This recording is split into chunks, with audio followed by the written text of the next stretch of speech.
Hello दोस्तों, आज हम करेंगे रीजनिंग के महत्वपूर्ण प्रश्न को हल। और दोस्तों, इन प्रश्नों के अभ्यास के माध्यम से आप अपनी किसी भी परीक्षा की तैयारी को बेहतर कर सकते हो।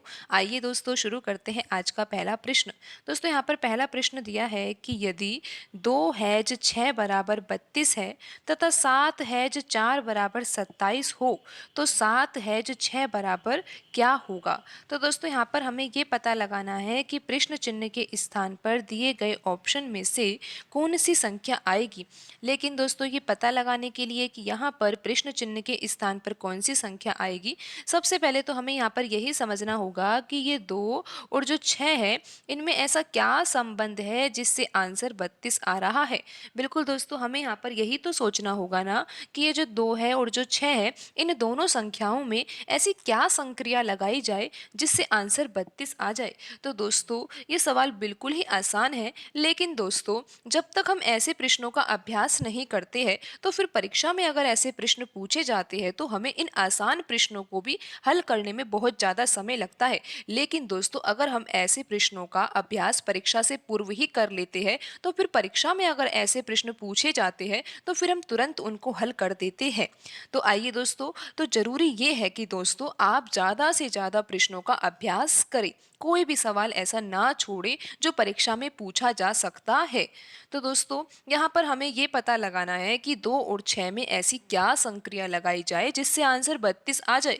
तो दोस्तों, आप यहाँ पर ध्यान से देखिए, बस देखने से ही सवाल हल हो जाएगा। दोस्तों, यहाँ पर 6 लिखा हुआ है और आपको यहाँ पर 3 भी नजर आ रहा होगा। तो दोस्तों, 6 का संबंध तो 3 से है, बिल्कुल है, लेकिन कैसा है दोस्तों। 6 का अगर हम आधा कर देते हैं, बिल्कुल दोस्तों, अगर हम 6 का आधा कर देते हैं तो 3 ही तो आएगा और 3 ही तो लिखा हुआ है दोस्तों, फिर आप यहाँ पर देखो कि ये 2 लिखा हुआ है और इस 2 को यहाँ पर 3 के बाद लिख दिया गया है।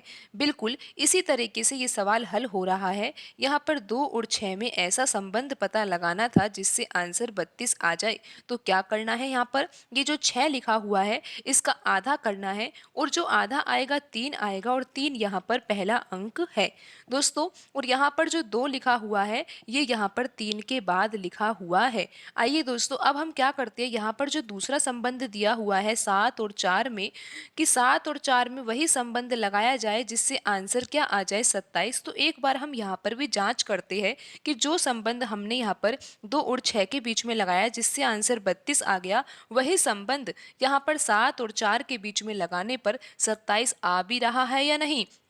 तो दोस्तों, अगर ये पैटर्न यहाँ पर सही हो जाता है तो ही हम इस पैटर्न को यहाँ पर लगाएंगे और फिर हमें पता लग ही जाएगा कि यहाँ पर मिसिंग नंबर के स्थान पर, प्रश्न चिन्ह के स्थान पर कौन सी संख्या आएगी। तो दोस्तों, यहाँ पर लिखा हुआ है 4, तो 4 का ही तो आधा करना है। 4 का आधा करेंगे तो 2 और 2 ही लिखा हुआ है यहाँ पर पहला अंक। 27 में जो ये दहाई का अंक है, पहला अंक लिखा हुआ है, ये 2 ही लिखा हुआ है। और वो 2 आया कहाँ से दोस्तों, 4 का आधा करने पर आया है। और दोस्तों, ये जो पहला अंक 7 लिखा हुआ है इसको 2 के बाद ऐसा का ऐसे ही लिख दिया, जिसके कारण आंसर क्या आ गया, 27 आ गया। तो दोस्तों, अब यही संबंध हम यहाँ पर 7 और 6 के बीच में भी लगाकर देखते हैं और देखते हैं कि आंसर आएगा क्या।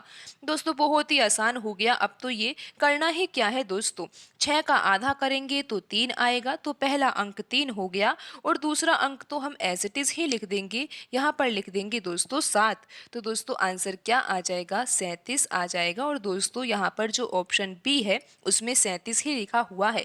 तो आंसर कौन सा सही होगा, ऑप्शन बी 37। तो दोस्तों, आज की वीडियो में इतना ही, मिलते हैं अगली वीडियो में। धन्यवाद दोस्तों।